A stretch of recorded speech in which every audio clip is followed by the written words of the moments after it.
할렐루야. 네, 더함교회를 담임하고 있는 권인 목사입니다. 저희 교회에서는 설교하기 전에 먼저 축복을 합니다. 그래서 제가 오늘도 설교 전에 여러분들을 축복할 텐데요.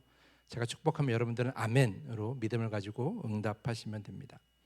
자, 이 시간 우리 함께 예배드리는 모든 성도님들을 축복합니다. 평안하십시오. 성령 충만하십시오. 이 시간 선포되어진 말씀을 통하여 여러분의 삶에 온전히 말씀이 더하여져서 예수 그리스도를 온전히 닮아가는 복된 인생 되기를 간절히 축복합니다. 보람의 열린교회 3인 3색 부흥의 말씀을 전해달라고 부탁을 받고 나서 준비를 하고 또 우리 교회와 여러 소통하는 가운데 저는 3번이나 놀랄 만한 일이 있었습니다. 3번의 놀랄 일이 있었어요. 첫 번째는 이 부흥의 기간에 3번의 말씀 중에 제가 첫 번째 강사라는 것에 너무 놀랐습니다. 아까도 말씀드렸지만 저는 사실 부흥 강사가 아니에요. 그런데 뭐든지 첫 번째가 중요하잖아요. 그렇죠? 이 부흥에도 마찬가지입니다. 이 첫 시간에 정말 여러분들이 많은 은혜를 받아야 나머지 2번의 말씀도 예배도 소망을 갖고 기대를 갖고 이 자리를 지켜주실 텐데 저에게 그 막중한 책임이 있다는 것이 너무 놀랍고 두려웠습니다.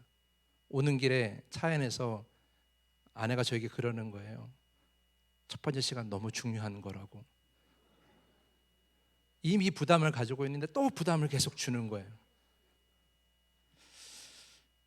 그래서 놀랐어요. 첫 번째라는 것에 놀랐고, 2번째 놀란 것은 설교 시간 때문이었어요. 제가 얼마나 설교해야 할지 궁금해서 우리 홍윤희 부목사님께 제가 톡으로 물어봤습니다. 목사님, 설교는 몇 분 정도 해야 할까요? 그래서 홍 목사님께서 답변해 주시더라고요. 제가 받은 톡 내용을 그대로 읽어드리겠습니다. 설교 시간은 목사님께서 자유롭게 준비해 주세요. 1시간 정도 하셨던 것으로 기억합니다. 여러분 이상하지 않으세요? 처음엔 이게 무슨 말인가 제가 감을 못 잡겠어요. 자유롭게 하라는 건가? 1시간 하라는 건가? 헷갈리더라고요. 어쨌든 그 1시간이라는 말에 굉장히 놀랐어요. 왜냐하면 저는 더함교회 설교할 때 길어야 정말 길어야 25분이고요.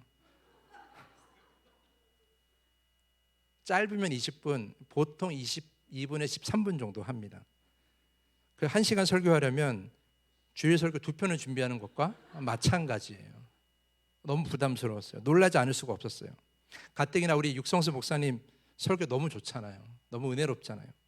오래전 제가 이 교회에서 사역할 때 목사님이 설교를 들을 때마다 놀란 적이 한두 번이 아니었어요. 말씀의 깊이가 너무 깊어서 도저히 따라갈 수가 없겠다라는 생각을 했었어요. 가끔 제가 보람의 열린교회 홈페이지 오거든요. 가서 이 설교를 듣는데 제목만 봐도 그 깊이가 더 깊어진 거예요. 더 깊어진 거예요. 보통 부흥회 때 이러면 아멘 하시거든요. 자, 다시 한번 해볼게요. 제가 보람의 열린교회 홈페이지를 자주 들으는데 그때 육성수 목사님 설교를 제가 또 듣거든요. 가끔 듣는데 제목만 봐도 더 깊어지신 거예요. 네. 정말로 더 깊어지신 거예요. 그런 깊은 말씀을 매주일 듣는 여러분들을 앞에 두고 무려 1시간이나 그것도 첫 번째로 시간의 말씀을 전하려고 하니까 놀라지 않을 수가 없었던 거죠. 너무 부담이 되는 거예요. 하지만 저는 이 자리에 서서 말씀을 전하게 하신 우리 주님을 굳건히 믿습니다. 주님의 성령 안에서 이 놀란 마음이 진정되리라 믿습니다. 담대한 마음으로 준비한 설교를 제가 할 테니까 여러분들도 기대를 갖고 좋은 마음밭을 가지고 말씀을 잘 심으시기를 간절히 축복합니다. 긴장돼서 물 한 번 더 먹고 시작하겠습니다. 제가 서두에 이 자리에 오기까지 소통하면서 3번 놀랐다고 말씀드렸잖아요. 근데 제가 2가지만 말씀드렸어요. 첫 번째는 제가 첫 번째 강사라서 놀랐고 2번째는 1시간 설교하라 해서 놀랐다고 말씀드렸는데 아직 한 가지를 말씀 안 드렸어요. 제가 마지막으로 놀란 이유는 무엇이냐면 보람의 열린교회에서 보내주신 부흥의 포스터 때문이었어요. 포스터를 보고 너무 놀랐어요. 왜 놀랐을까요? 왜 놀랐을까요? 제 사진이 너무 크게 나와서? 제 사진이 다른 강사님보다 일물이 환해서? 물론 그게 거짓은 아니지만 그래서 놀란 것은 아니고요. 제가 가장 놀란 이유는 무엇이냐면 설교 제목 때문이었어요. 제가 설교 제목이 오늘 뭐예요? 오늘 약함이에요.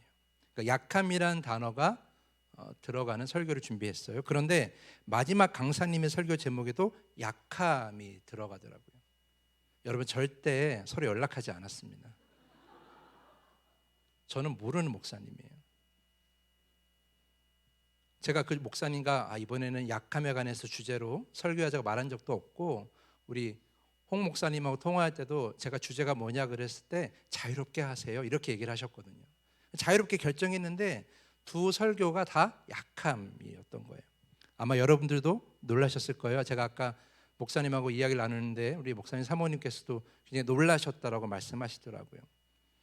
그런 주제로 설교해달라고 부탁한 것도 아닌데 이렇게 설교 제목이 비슷하기란 사실 쉽지가 않아요. 어느 부흥회를 가서도 사실 이런 경우가 없어요. 그런데 여러분, 제가 이 말씀을 드리는 이유는 제가 오늘 여러분들과 나눌 이 약함은 일반적으로 말하는 그런 약함이 아니에요. 해결되지 못한 우리의 문제들이나 어쩔 수 없이 가지고 있는 그런 나의 약점들을 의미하는 그런 약함이 아니에요. 제가 오늘 말씀드리고자 하는 그 약함은 벗어나고자 늘 애쓰는 그런 약함이 아니라 온전한 삶을 위해 또 온전한 믿음을 위해 선택하는 약함을 의미하는 거죠. 다시 말해 선택적 약함이라는 거예요. 자, 한번 저를 따라해서 한번 해볼까요? 선택적 약함. 네, 선택적 약함. 자, 오늘 본문을 통해 약함을 선택한 다윗에 관해서 이야기를 하려고 합니다. 그 이야기를 통해서 우리가 약함을 선택하는 것이 우리의 믿음이 어떻게 온전함이 되는 것인지 한번 이야기를 나눠보려고 해요. 자, 한번 이제 시작해 보겠습니다. 자, 오늘 읽은 본문 31절을 보면 다윗은 자기를 따르는 군인들과 유다 백성들에게 한 사람의 죽음을 애도하라고 합니다. 누구의 죽음입니까? 바로 아브넬이라는 사람의 죽음이에요. 자, 이 아브넬이 누구인가를 설명하기 위해서는 먼저 이스라엘의 첫 번째 왕이 누구죠? 사울. 네, 그렇습니다. 사울의 왕의 죽음 이후에 있었던 이야기를 먼저 설명해 드려야 합니다. 조금 지루할 수 있는데 재밌어요. 재밌으니까 한번 잘 집중해서 들어보시기 바랍니다. 자, 사울이 죽은 다음에 이스라엘의 왕은 누가 되어야 합니까? 다윗이 되어야 되는 거죠. 하나님께서는 이미 사울을 버리시고 사울을 떠나시고 다윗을 왕으로 세우려고 기름을 부으셨어요. 근데 사울이 죽은 후에 다윗이 왕이 되긴 하지만 바로 이스라엘 모든 지파의 왕이 되지는 못해요. 여러분, 사울은 베냐민 지파였고 다윗은 유다 지파였어요.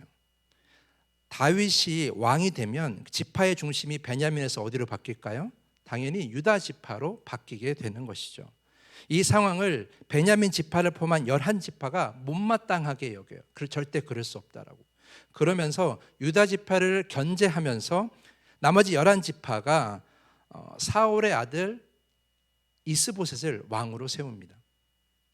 그때에 큰 역할을 한 사람이 바로 아브넬이라는 사람이에요. 아브넬은 사울 왕의 사촌이자 당시 군대 총사령관이었어요.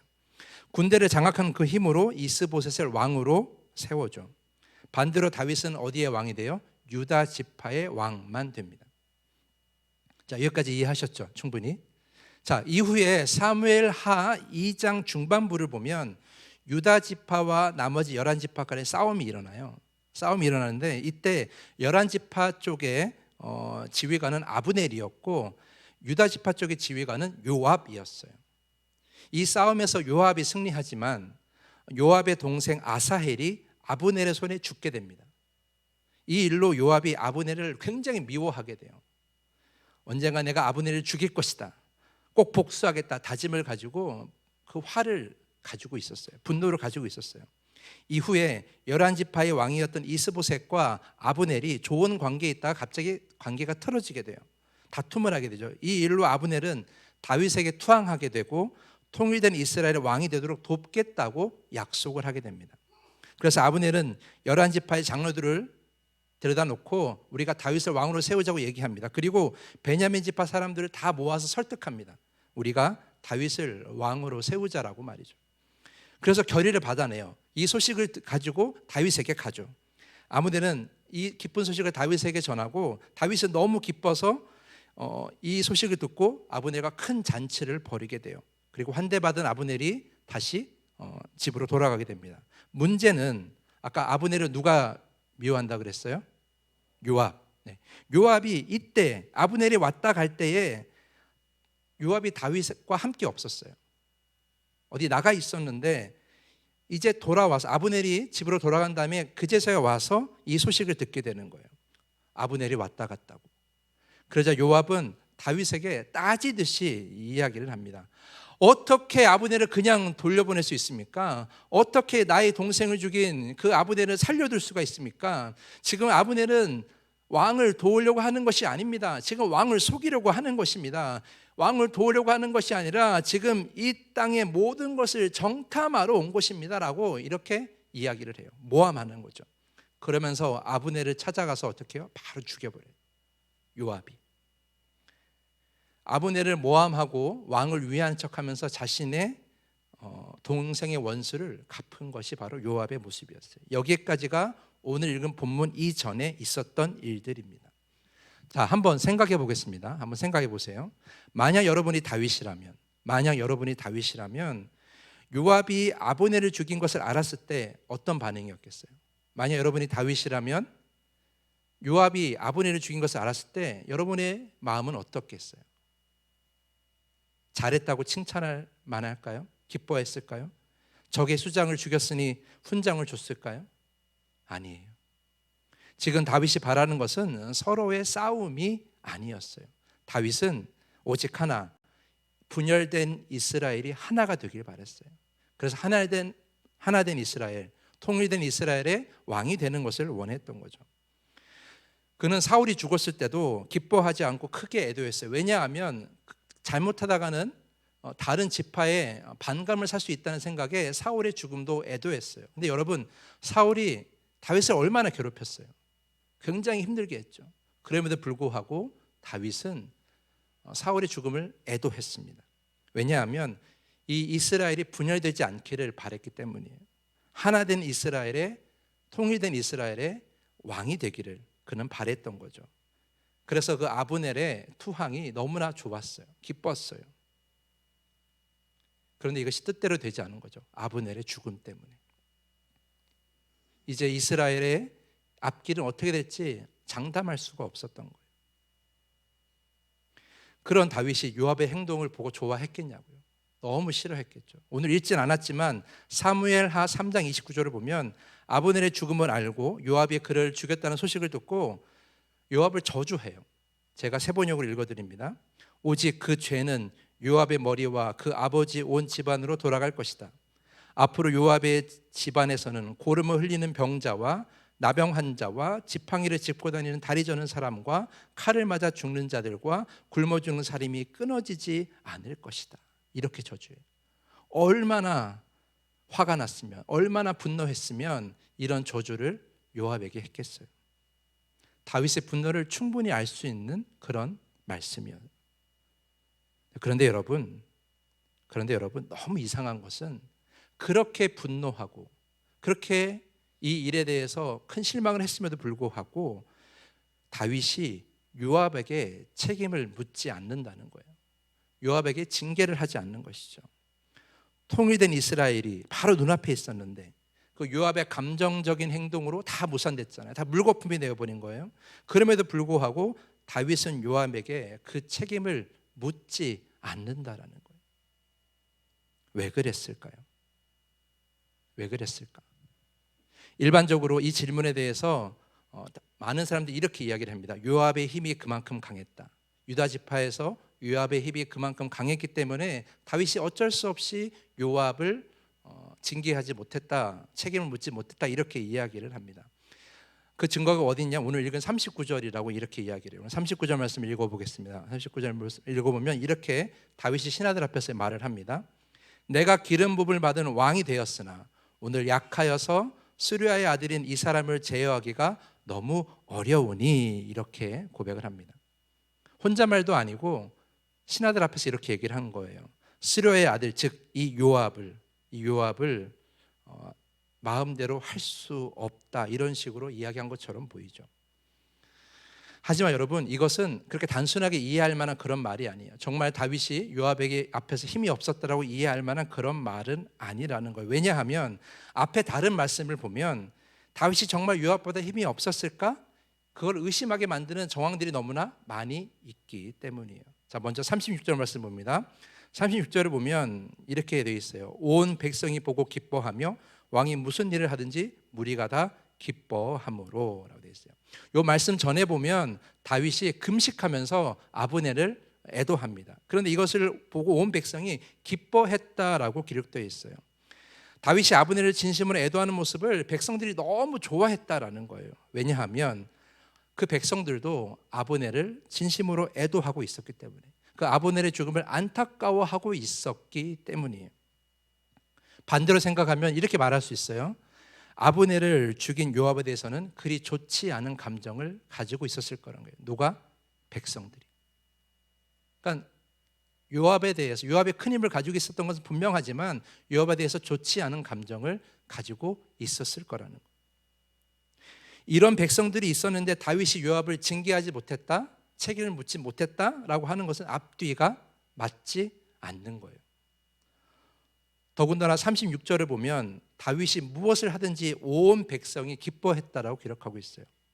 여러분, 요즘 뉴스를 보면 대통령의 지지율에 관한 이야기를 정말 많이 합니다. 왜 많이 할까요? 그만큼 중요하기 때문이에요. 왜 중요합니까? 지지율이 떨어지면 추진력을 잃는 거예요. 반대로 지지율이 올라가면 일의 추진력이 높아지는 거예요. 지지율이 높아지면 그 힘을 믿고 여러 가지 일들을 거침없이 할 수 있는 거죠. 반대로 지지율이 낮으면 마음껏 일을 하기가 어려워지는 거예요. 당시 다윗의 지지율은 어땠어요? 높았어요. 뭘 하든지 간에 기뻐했어요, 백성들이. 뭘 해도 백성들이 다윗을 지지하고 있었어요. 그런 다윗이 요압을 징계하지 못했다고 하는 것은 앞뒤가 맞지 않는다라는 거예요. 또 한 가지 증거가 있는데요. 31절 말씀 보면 이렇게 되어 있어요. 제가 읽어드릴게요. 다윗이 요압과 및 자기와 함께 있는 모든 백성에게 이르되 너희는 옷을 찢고 굵은 배를 띠고 아브넬 앞에서 애도하라 하니라, 이렇게 기록되어 있어요. 그러니까 다윗이 혼자서 아브넬을 애도하는 것이 아니라 온 백성이 함께 아브넬을 애도하는 거예요. 그래서 그냥 애도하는 것이 아니라 옷을 찢게 하고 베옷을 입게 하면서 진심으로 이 아브넬을 애도하라라고 지금 명령하고 있는 것이죠. 근데 이 명령을 백성에게만 하는 것이 아니라 오늘 성경 말씀 보면 콕 집어서 누구에게도 해요? 요압에게도 하는 거예요. 요압에게도 애도하라고 지금 얘기하는 거예요. 누구를? 아브넬을. 여러분, 요압에게 아브넬은 친구가 아니에요. 요압에게 아브넬은 이웃이 아니에요. 요압에게 아브넬은 누구예요? 원수예요. 자기 동생을 죽인 원수. 정말 싫어하고 그래서 단 한 번에 죽일 수 있었던 그런 원수가 바로 아브넬이.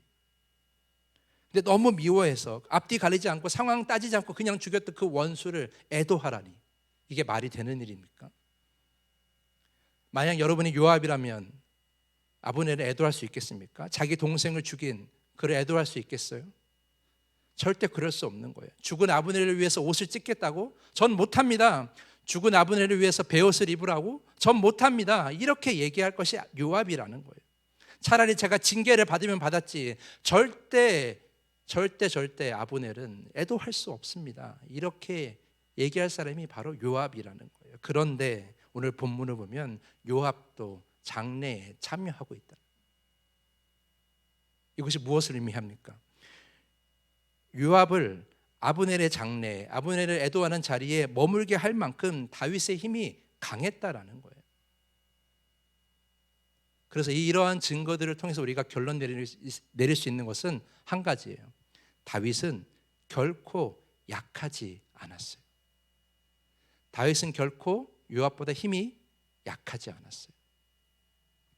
그렇다면 오늘 39절 말씀에서 오늘은 약하여서라고 다윗이 말한 부분을 어떻게 이해해야 할 것인가? 이것이 우리의 숙제죠. 이것은 단순한 약함이 아니에요. 어쩔 수 없는 약함이 아니라는 거예요. 저는 이렇게 생각해요. 이것은 어쩔 수 없는 약함이 아니라 다윗이 스스로 선택한 약함이라는 거예요. 선택적 약함. 자, 왜 다윗은 요압을 강하게 제압하지 않았을까요? 분명 힘이 있었음에도 다윗은 왜 약함을 선택했을까요? 전 이것이 너무 궁금했어요. 그래서 말씀을 곰곰이 묵상해 보니까 딱 답이 나오더라고요. 왜 약함을 선택했을까? 다윗은 왜 요압을 제압하지 않았을까? 왜 징계하지 않았을까? 제가 깨달은 건 한 가지예요. 다윗은 원래 그런 사람이에요. 다윗은 원래 그런 사람이에요. 다윗은 원래 약함을 잘 선택하는 사람이었어요. 남들이 강하게 나아가야 한다고 말할 때, 남들이 강하게 나아가야 된다고 주변에서 막 말할 때 다윗은 강함을 선택하는 것이 아니라 약함을 선택하는 그런 삶을 살았어요.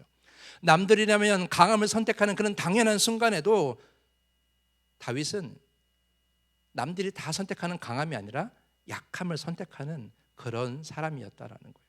그런 일반적인 선택과 다른 약함을 선택하는 그런 삶이었다라는 거죠. 이런 다윗의 성품이 분명하게 드러나는 일화가 있어요. 바로 사무엘상 24장. 어떤 내용이죠? 바로 사울을 살려준 다윗의 이야기. 여러분 잘 아시는 내용이에요. 다윗이 숨어 있는 곳을 안 사울은 군사 3,000명을 데리고 다윗을 잡으러 갑니다. 그 근처에 이르렀을 때 마침 사울이 용변을 보려고 어느 굴에 들어가요. 그렇죠? 굴에 들어가는데 그 굴이 공교롭게도 다윗이 숨어 있던 굴이었던 거예요. 다윗의 사람들은 이 기회를 놓치지 말고 사울을 죽이자고 말을 합니다. 늘 도망다니는 고난을 이 한 번의 단칼로 끝내자고 얘기를 합니다. 이스라엘의 왕이 될 수 있는 기회라고 다윗의 주변 사람들이 계속 이야기를 합니다. 누가 봐도 이 상황은 다윗이 사울을 죽일 수밖에 없는 순간이에요. 누가 봐도 이 상황은 강함을 선택해야 할 때예요. 그래서 이 고난을 끝내야 할 때라는 거예요. 그런데 여러분 다 아시는 것처럼 다윗은 사람들의 말을 듣지 않습니다. 강함 대신 약함을 선택하죠. 그리고 사울을 살려줍니다. 이후에도 이런 기회가 한 번 더 있었어요. 사무엘상 26장을 보면 다윗은 자신을 잡으러 온 사울과 군사들의 그 진영에 들어가게 돼요. 너무 경계가 허술해가지고 사울이 잠든 그곳에 그냥 들어가게 돼요. 단칼에 사울을 죽일 수 있는 순간이죠. 그래서 다윗과 함께 갔던 이들이 다윗에게 말을 합니다. 오늘이야말로 하나님께서 원수를 우리의 손에 넘겨주신 그날입니다. 이제 이 모든 고생을 끝냅시다. 이렇게 이야기를 해요. 강함을 선택하여서 지금 이 사울을 죽이고 이제 왕이 됩시다. 이런 이야기를 주변에서 막 하는 거죠. 누구라도 그 자리에서 사울을 죽이는 건 당연한 선택이에요. 그럼에도 불구하고 다윗은 그 순간에도 강함 대신 약함을 선택했던 거예요. 이것이 다윗의 인생이었어요. 한 가지 더 이야기를 들려드립니다. 사무엘상 22장 1장, 22장 1절 이하를 보면 자신을 죽이려고 하는 사울을 피해서 다윗이 어디에 숨냐면 동굴로 피해요. 그 동굴의 이름이 아둘람이에요. 아둘람이라는 동굴에 피하는데 그때 많은 사람들이 다윗을 찾아오는데 성경을 보면 찾아온 사람들이 어떤 사람이었냐면 환난당한 모든 자와 빚진 모든 자와 마음이 원통한 자가 다 다윗에게 몰려들었다라고 기록하고 있어요.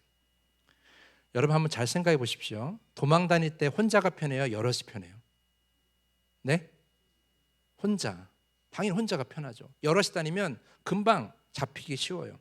만약에 누군가와 같이 다녀야 된다면 어떤 사람과 같이 다녀야 될까요? 빠르고 그리고 잘 싸울 수 있는, 잘 숨을 수 있는 그런 사람들과 같이 다녀야 돼요. 네, 하지만 다윗을 찾아온 이들은 그렇게 훈련된 사람들이 아니었어요. 사회에서 인정받지 못하는 실패한 자들이 그에게 몰려온 거예요. 사울이 다스리는 그 나라에서 보호받지 못하자 다윗을 찾아와서 지금 헌신하려고 하는 거예요. 도우려고 하는 거예요. 그러니까 온전한 사람이 모인 것이 아니었다라는 거죠. 그러니까 저 같으면 그 중에서 날쌔고 잘 숨고 잘 싸우는 사람 몇 명만 남겨놓고 다 돌려보냈을 것 같아요. 왜냐하면 그 성경에 보면 400명이 모였다고 그랬거든요. 400명. 400명을 이끌고 숨는다는 것은 결코 쉬운 일이 아니에요. 그냥 다 드러내고 다니는 거죠. 사울에게 나 여기 있다고. 그래서 다 돌려보내고 정말 나에게 도움될 만한 강한 사람 몇 명만 남기고 다 돌려보냈을 거예요. 저 같으면 그렇게 했을 것 같아요. 그런데 다윗은 강해지기 위해서, 살아남기 위해서 강함을 선택하지 않아요. 성경을 보면 그들을 다 품어줍니다. 400명을 다 품어줘요. 약함을 선택한 거예요. 강함을 선택해야 할 때, 잘 숨어서 살아남아야 할 때 강함을 선택하지 않고 오히려 반대로 약함을 선택하는 다윗의 모습을 본문에서 볼 수 있는 거죠. 이것이 다윗의 인생이었어요. 다윗의 인생을 한마디로 정리하면 약함을 잘 선택하는 인생이었다라는 거예요. 사랑하는 성도 여러분, 지금까지 제 이야기를 들어보셨잖아요. 그럼 여러분들은 이런 다윗의 삶을 어떻게 평가하십니까? 미련하고 바보 같다고 생각하십니까? 약함을 선택하여 고생을 사서 한다고 생각하십니까? 우리가 살아가는 이 세상이라면 이런 다윗의 인생을 보고 손가락질했을 거예요. 절대 따라해서는 안 된다고, 본이 안 되는 인생이라고 그렇게 이야기했을 거예요. 하지만 여러분, 성경은, 아니 하나님은 이런 다윗을 이스라엘 왕으로 세우십니다. 이런 약함을 잘 선택하는 다윗을 왕으로 세우신다는 거예요. 하나님은 이런 다윗을 통하여 가장 강력한 이스라엘을 세우신다는 거예요. 우리가 이걸 기억해야 돼요. 하나님이 찾으시는 분은 늘 강함을 선택하는 사람이 아니라 때에 따라서 약함을 선택할 수 있는 사람, 그런 사람을 선택하신다는 거예요. 늘 강한 자를 찾으시는 것이 아니라 강함과 약함이 조화롭게 이루어진 사람을 하나님은 찾으시고 사용하신다라는 거죠. 아마 선뜻 받아들이시기 어려우실 거예요, 제 이야기를. 누가 약함을 선택하려고 하겠습니까? 누구라도 다 강함을 선택하고 강하게 보이는 것을 좋아하지 않습니까? 맞아요. 누구든지 다 그래요. 남편이나 아내 앞에서 강해 보이고 싶고, 직장 동료나 직원들에게 강해 보이고 싶고, 친구나 지인들에게 강해 보이고 싶고, 이웃들에게 또는 내 옆에 있는 성도들에게 강해 보이고 싶은 것, 그건 다 누구나 같은 마음이에요. 저에게 이제 곧 7살이 되는 아들이 하나 있어요. 최근에 킥보드를 하나 사줬는데 제가 잘 탄다고 칭찬하면 얼마나 좋아하는지 몰라요. 가끔 제가 킥보드를 탄 제 아들하고 달리기 시합을 하거든요. 아들은 킥보드를 타고 저는 달려요. 그러면 절대 이겨서는 안 돼요.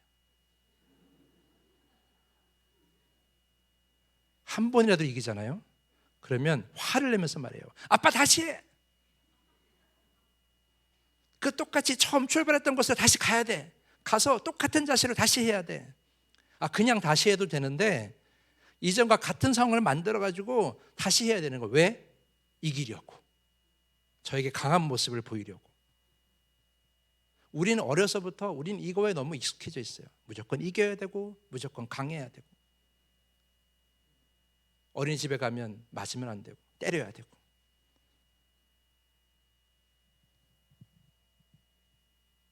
우리는 늘 강함을 강조받고 살아왔어요. 왜 우리는 이렇게 강함을 선택하려고 할까요? 왜 이토록 강해 보이려고 할까요? 그 이유는 간단합니다. 강한 사람만이 살아남는 세상이라고 우리는 인지하고 있기 때문이에요.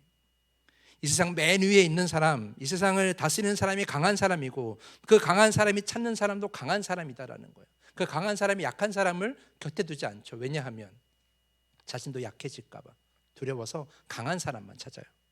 그래서 약한 사람은 세상의 중심이 될 수 없다고 우리는 생각합니다. 그래서 우리는 어떻게 해요? 강해지려고 하죠. 자녀들에게도 강해야 된다고 얘기를 해요. 하지만 사랑하는 성도 여러분, 하나님이 만드신 세상은 원래 그렇지 않습니다. 늘 강할 필요가 없어요. 때론 약함도 필요할 때가 있는 그런 세상을 하나님이 만드셨어요. 여러분, 지구가 태양 주위를 돌 때 그 거리는 달라져요. 어느 때는 태양보다 좀 가까워지고 어느 때는 태양보다 멀어지게 되죠. 그래서 우리에게 뭐가 있습니까? 뭐가 있어요? 계절이 있어요.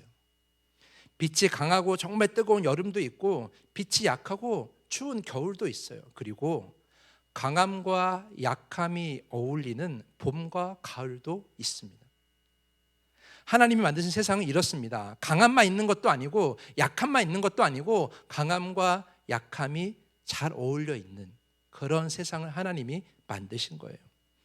빛이 있는가 하면 어둠도 있고, 물이 있는가 하면 불도 있고, 강한 바위가 있는가 하면 너무나도 약해 보이는 잡초도 있는 거예요. 하나님 만드신 이 세상이 완전했던 것은, 보시기에 좋았던 것은 모든 것이 다 강해서가 아니라 이 강함과 약함이 너무나 잘 어울렸기 때문이죠. 그래서 하나님 만드신 이 세상이 아름다웠던 거예요. 하나님이 창조하신 저와 여러분도 마찬가지예요. 자, 여러분 굉장히 긴장하고 계신데 제가 한 가지 문제를 드리겠습니다. 자, 한마디 안에 4분음표가 4개 들어가면 몇 분의 몇 박자라 그러죠? 역시 대단하십니다. 4분의 4박자. 그러면 한마디 안에 4분음표가 3개 들어가면 몇 분의 몇 박자라 그러죠? 4분의 3박자. 네. 그럼 한마디 안에 8분음표가 6개 들어가면 8분의 6박자. 예, 정말 잘 아시네요. 그런데 여러분, 이 박자에도 강약이 있어요. 그렇죠? 오늘 시온 찬양대가 우리 은혜로운 찬양을 들려주셨는데 우리 지휘자님 어디 계세요? 네. 여쭤보겠습니다. 4분의 4박자의 강약은 어떻게 됩니까? 예, 맞습니다. 역시 지휘자님. 강약, 중강약이죠. 우리 다 같이 해볼까요? 강약, 중강약. 시작. 강약, 중강약. 맞습니다. 이게 그냥 강약, 중강약 말로 할 게 아니라 강약, 중강약 이렇게 해야 되는 거죠. 그렇죠, 지휘자님? 네, 맞습니다. 네. 4분의 3박자는 어떻게 되죠? 강약약, 강약약. 8분의 6박자는 강약약, 중강약약. 다 기억나시죠? 이제 음악 시간에 배웠던 거. 여러분, 모든 음악은, 모든 노래는 아까 성가 때도 그렇게 했지만 계속 강하게 부르지 않습니다. 강하게 부를 순간도 있고 약하게 부를 순간도 있는 거예요. 한마디 안에 강하게 할 부분이 있고 약하게 할 부분이 있는 거예요. 그래서 수십 번의 강함과 수십 번의 약함이 모여서 하나의 음악이 되는 거고 하나의 노래가 되는 겁니다. 이것을 뭐라 그래요? 리듬이라고 그래요. 리듬. 제가 이곳에서 아까 아이네오 찬양대에 있어서 제가 찬양 인도했었거든요. 여러분 기억하세요? 많이 안 계시는구나. 제가 찬양대 인도했었는데 제가 찬양을 많이 해보니까 리듬이 굉장히 중요하더라고요. 리듬이 없는 음악은 감정을 넣을 수가 없고 스토리를 넣을 수가 없어요. 리듬이 없는 노래는 재미가 없어요. 적절한 리듬이 잘 갖춰진 노래가 아름다운 거예요.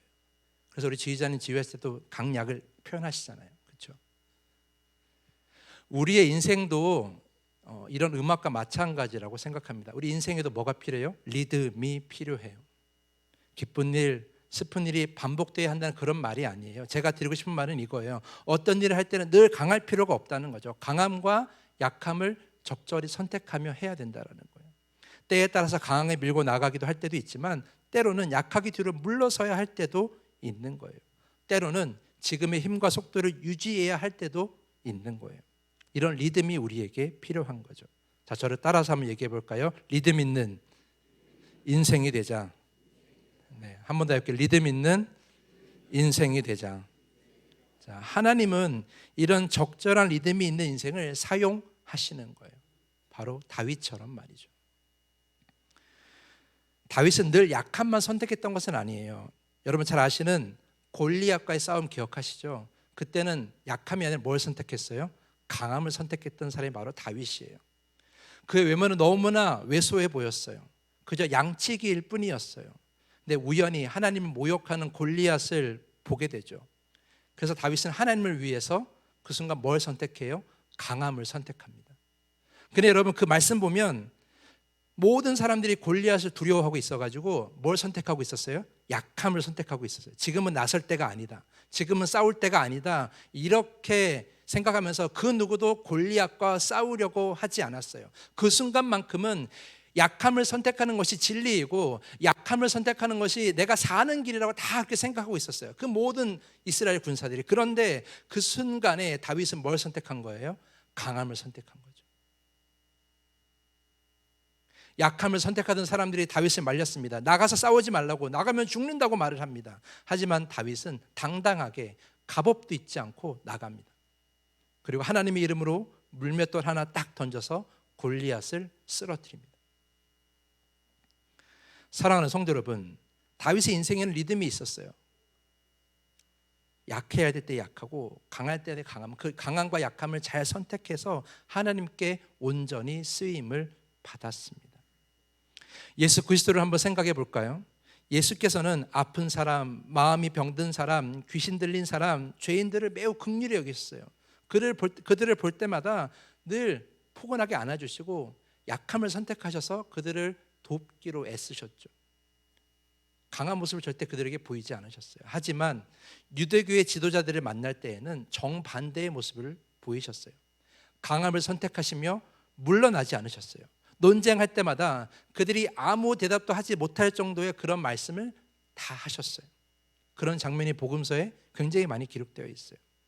특히 예수께서 십자가를 지실 때는 어떠셨어요? 그때는 또 강함이 아니라 약함을 선택하셨어요. 마치 도살장으로 끌려가는 어린 양처럼, 마치 털 깎는 사람 앞에서 잠잠한 양처럼 끌려가기만 할 뿐 아무 말도 하지 않으셨어요. 평소에 강하게 보였던 그 유대교의 지도자들이 그 앞에 있음에도 예수님께서는 아무 말도 하지 않으셨고 약함을 선택하셨죠. 하나님이 주신 힘으로 대중들을 휘어잡고 여론을 만들어서 이 고난에서 벗어날 수 있었음에도 불구하고 예수님은 결코 강함을 선택하지 않으시고 약함을 선택하셨어요. 그 약함을 선택하셔서 십자가를 지시고 구원의 길을 여셨다라는 거예요. 예수님의 공생애에는 약함과 강함이 있었어요. 예수님도 리듬이 있는 그런 사역을 보여주신 거예요. 우리도 이런 예수를 닮아서 강함과 약함이 균형 있게 공존하는 리듬 있는 그런 아름다운 인생을 살아야 할 줄 믿습니다. 사랑하는 성도 여러분, 우린 늘 강할 수 없어요. 우린 늘 감정만 앞세울 수 없어요. 늘 내 생각과 내 계획만 앞세울 수 없습니다. 내가 가진 가치관만 주장하거나 다른 사람 앞에서 나만 주장할 수는 없어요. 늘 내가 주인공일 수는 없는 거예요. 다 늘 강함만 선택하신다면, 여기 모신 모든 분들이 다 강함만 선택하면 이 세상은, 이 교회는 늘 다툼과 시기와 질투만 가득하게 될 겁니다. 강함 대신 약함을 선택해야 될 때가 있는 거예요.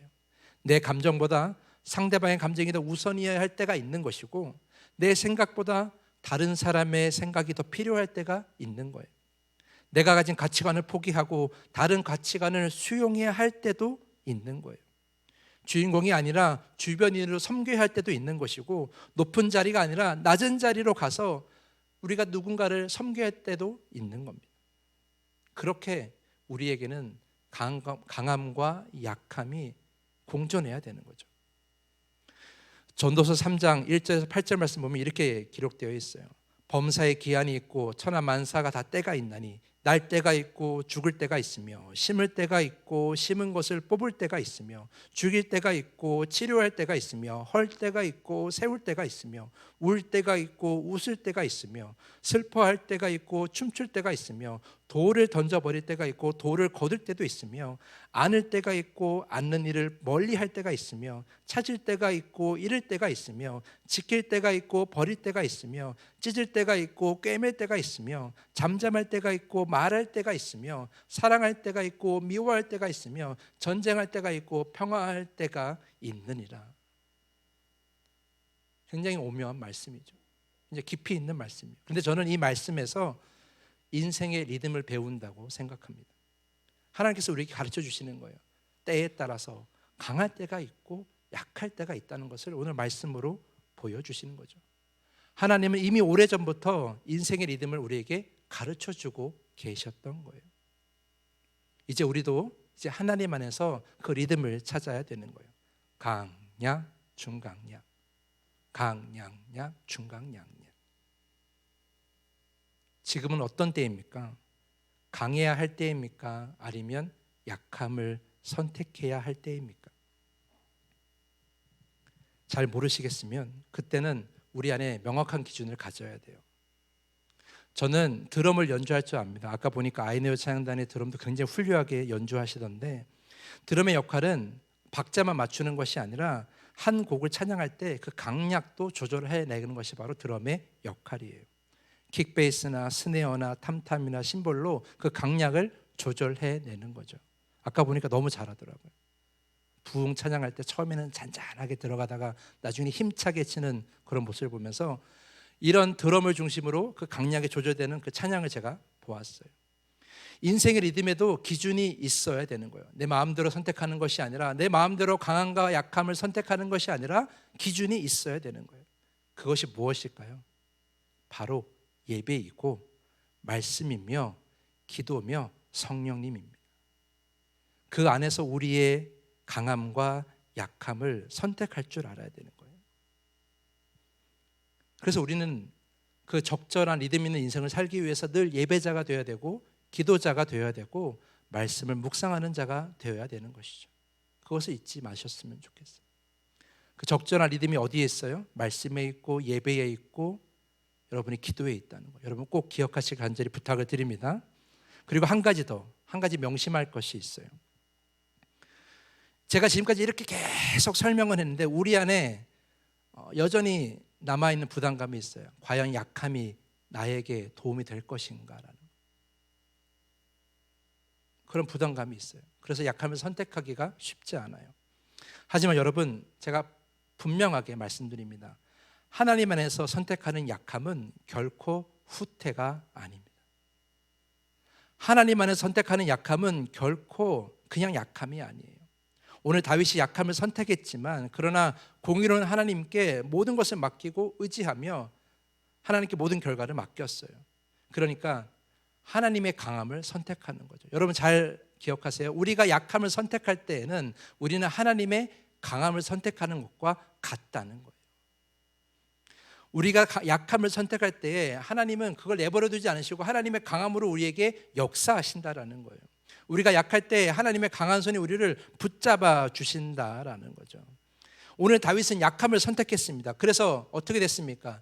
다윗은 결국 통일되지 않은 이스라엘의 왕으로 남았습니까? 그저 유다 지파의 왕으로 남았습니까? 아니에요. 아브넬의 죽음으로 통일된 이스라엘이 무산될 것 같았지만 사무엘하 4장을 보면 놀라운 일이 일어나요. 이스보셋이 허무하게 죽어요. 그래서 사무엘하 5장에 결국 다윗은 통일된 이스라엘의 왕이 되는 거죠. 다윗은 사울을 2번이나 살려줬어요. 그렇게 약함을 선택했지만 하나님은 끝까지 다윗을 붙드시고 이스라엘 왕으로, 통일된 이스라엘 왕으로 세워주시는 거예요. 약함의 선택은 결코 후퇴도 아니고 실패도 아닙니다. 그것은 바로 하나님의 손길에 나의 삶을 맡기는 신뢰의 행위라는 것이죠. 예수 그리스도께서도 공생의 마지막에 그 약함을 선택하셨지만 하나님은 그 예수 그리스도를 부활하게 하셨습니다. 하나님의 그 강한 힘으로 부활하게 하셨다라는 거예요. 사랑하는 성도 여러분, 저는 여러분들에게 부탁드립니다.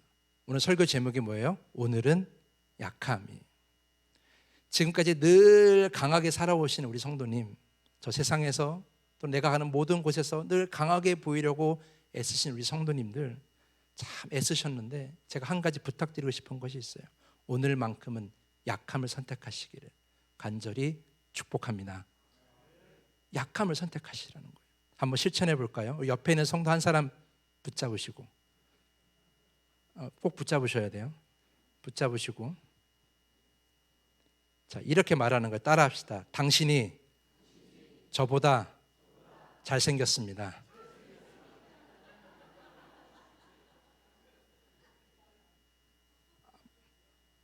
받아들이기 어려울 것 같아요. 도저히 약함을 선택할 수 없을 것 같아요. 자, 다른 사람 한 명 더 붙잡고, 이번에 다른 사람. 똑같은 말 강요하지 않을게요. 자, 꼭 붙잡고 저를 따라합시다. 당신은 저보다 멋지십니다. 아멘. 네, 맞습니다. 자, 어때요? 제가 상대방의 앞에서 저의 잘남을 자랑하지 않고 강해 보이지 않고 약함을 선택하니까 결과가 뭐예요? 상대방이 웃어주잖아요. 기가 막히죠.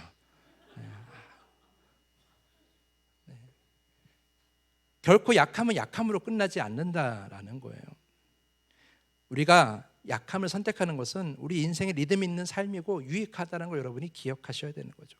오늘 집에 가서 남편 앞에서, 아내 앞에서, 자녀들 앞에서 늘 강해 보였던 그 모습을 잠시 벗어버리고 약함을 한번 선택해 보시는 거예요. 확인하세요. 남편들, 아내들 어떻게 하시는지. 그러면 여러분 가정의 분위기가 달라질 거예요. 하나님 보시기에 아름다운 가정이 될 줄 믿습니다. 여러분 교회에서도 마찬가지예요. 늘 강해 보일 필요가 없어요. 약함을 선택하면 대신 뭐가 드러나요? 하나님의 강함이 드러나게 되어 있습니다. 그렇기 때문에 우리가 여기서 선택해야 될 것은 나의 강함이 아니라 뭐예요? 나의 약함이라는 거죠. 그럼 하나님의 강함이 드러나게 되는 것이고 그 강함을 영광 돌리러 오는 많은 사람들이 이 교회에 모이게 되어 있는 거예요. 교회는 그렇게 부흥하는 것이죠. 직장에서도 사업장에서도 이웃과의 관계에서도 마찬가지입니다. 오늘 하루 약함을 선택할 때에 그 약함이 주님 안에서 강함이 되어 하나님 보시기에 아름다운 직장도 되고 사업장도 되고 이웃과의 관계도 될 수 있는 것입니다. 하나님의 나라가 그곳에 임하는 거예요. 내가 약함을 선택하면. 마태복음 5장을 보면 예수께서는 제자들을 산으로 따로 부르시어 이렇게 말씀하십니다. 그러나 나는 너에게 말한다. 악한 사람에게 맞서지 말아라. 누가 내 오른쪽 뺨을 치거든 왼쪽 뺨마도 돌려대어라. 너를 걸어 고소하여 내 속옷을 가지려는 사람에게는 겉옷까지도 내어주어라. 누가 너더러 억지로 오리를 가자고 하거든 십리를 같이 가주어라. 내게 달라는 사람에게는 주고 내게 꾸려고 하는 사람을 물리치지 말아라. 예수님께서는 제자들을 따로 불러 모으시고 강조하시는 거예요. 늘 강할 필요가 없다는 거예요. 약함도 필요하다라고. 그것이 예수 그리스도를 따르는 제자들의 모습이라고 가르쳐 주시는 것이죠. 언제 한 시간 하나 했더니 벌써 45분, 50분이 다 돼가네요. 마지막으로 제가 가지고 온 사진 한 장을 보여드리면서 오늘 말씀을 마치려고 합니다. 제가 가지고 있는 컵입니다. 도자기로 만든 컵이에요. 근데 모양이 좀 이상하죠. 네. 일명 찌그리 컵입니다. 찌그리 컵, 찌그러진 컵이에요. 제가 사는 용인에서 멀지 않은 곳에 이천에 도자기 마을이 있는데 그곳에 우연히 걷다가 이 컵을 발견하게 됐어요. 너무 독특해서 구입했죠. 사실 여러분 다 아시는 것처럼 세상의 모든 컵은 다 어떻게 생겼어요? 반듯하게 생겼어요. 다 반듯하게 생겼어요. 도자기로 만들던 유리로 만들던 스테인리스로 만들던 다 반듯하게 만들려고 합니다. 그것이 아름다움이라고 생각을 해요. 하지만 이 컵은 그렇지 않습니다. 이 컵은 찌그러져 있어요. 제가 만드신 분께 직접 물어봤어요. 이거 어떻게 찌그러뜨렸냐고. 그러니까 반듯하게 컵을 흙으로 빚은 다음에 손으로 이렇게 찌그러뜨린다고 얘기하시더라고요. 그래서 이 찌그리 컵의 모양은 다 달라요. 같은 것이 없어요. 제가 물어봤습니다. 왜 이렇게 찌그러뜨려 만드셨냐고. 그러니까 그 만드신 분께서 이렇게 말씀하시더라고요. 모양은 이상해도 손에 잘 잡힙니다. 이렇게 얘기하더라고요. 여러분 매끈하게 만들면 다 아름다운 것 같죠? 굴곡 없이 늘 같은 강도면 같은 모양 같은 선이면 다 아름다울 것 같죠? 그러지 않아요. 여러분 컵이 뭐예요? 컵의 원래 목적은 잡는 거예요. 잡히는 거예요. 잘 잡혀야 진짜 아름다운 컵인 거죠. 여러분 우리 인생도 마찬가지예요. 우리가 늘 강함을 선택해서 그것이 더 강해 보이는 인생이고 아름다운 인생 같지만 결코 그렇지 않다라는 거죠. 강할 때도 있지만 약할 때도 있고 나올 때도 있지만 들어갈 때도 있는 거예요. 그렇게 강함과 약함이 공존되어 있는 그런 인생이야말로 아름다운 인생이라는 거죠. 무엇보다 여러분 기억해야 될 것, 우리가 인생이 굴곡져 있으면, 강할 때도 있고 약함도 있는 그런 리듬 있는 삶을 살면 여러분 잘 기억하십시오. 하나님의 손에 꽉 붙잡히게 되는 겁니다. 우리가 계속 강함만을 주장하면 하나님이 우리를 도우실 기회가 없어요. 우리가 계속 강함만을 선택하면 하나님이 우리를 잡으실 수가 없어요. 잡으면 미끄러져서 놓칠 수가 있는 거예요. 그러나 우리의 인생의 강함과 약함이 적절히 조화될 때 하나님의 손에 착 붙잡힐 수가 있는 것이죠. 사랑하는 성도 여러분, 그러므로 여러분의 인생을 늘 강하려고만 하지 마시고 하나님의 말씀 안에서, 성령 안에서, 기도 안에서 강함과 약함이 조화를 이루시는 그런 아름다운 인생이 되기를 간절히 축복합니다. 이 찌그리컵과 같은 인생, 강함과 약함의 조화를 이루는 그 여러분의 인생을 간절히 축복하면서 오늘 말씀을 마치겠습니다. 이 시간 찬양하고 다짐의 기도를 하겠습니다. 찬양단 나오시고요. 네, 찬양단 나오시오 하니까 아무도 안 나오시는. 네, 우리 아까 처음에 불렀던 우리 약할 때 강함 대신에 우리 함께 찬양한 다음에 우리가 선택한 약함이 결코 약함이 아니라는 것을 늘 기억하게 해달라고 기도하시고 주님 안에서 약함과 강함을 잘 선택하여서 하나님께 온전히 붙잡히는 인생으로 살게 해달라고 시간 기도하시기를 여러분 간절히 부탁합니다.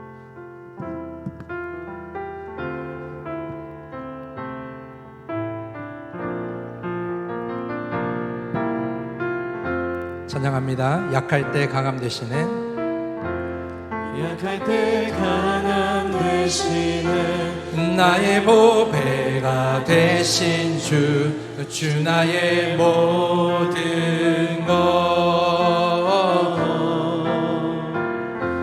주 안에 있는 보물을 나는 포기할 수 없네. 주 나의 모든, 우리 다시 한번 약할 때 강함 대신에,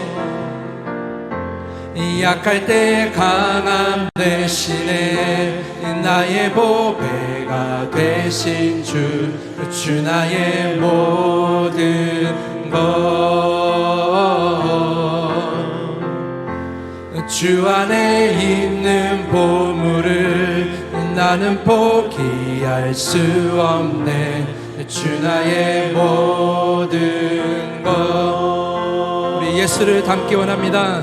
예수 어린 양 존귀한 이름,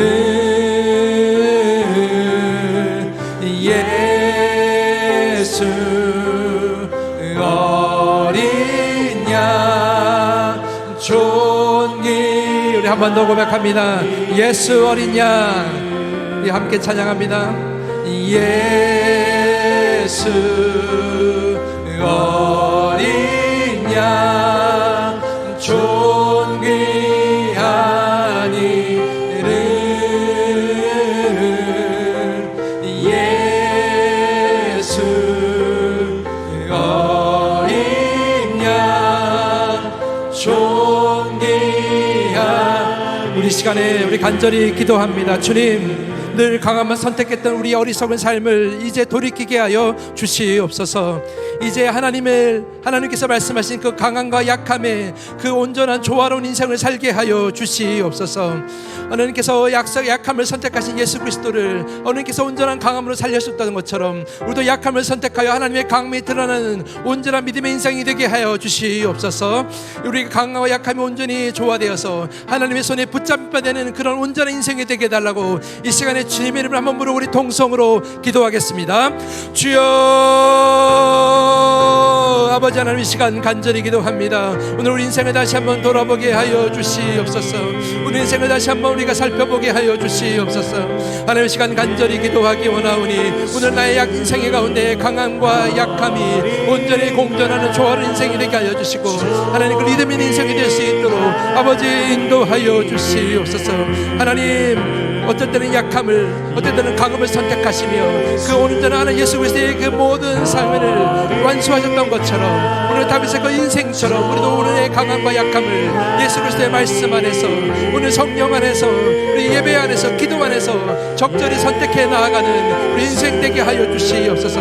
늘 강하려만 했던 우리의 모습을 버리고 약함을 선택하고 강함을 선택하면서 하나님의 거룩한 인생이 붙잡혀있는 우리 모두가 될 수 있도록 아버지 인도하여 주시옵소서.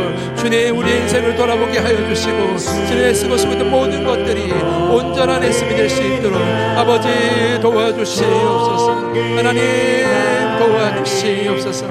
아버지 간절히 기도합니다. 주여 도와주시옵소서. 주님 인도하여 주시옵소서.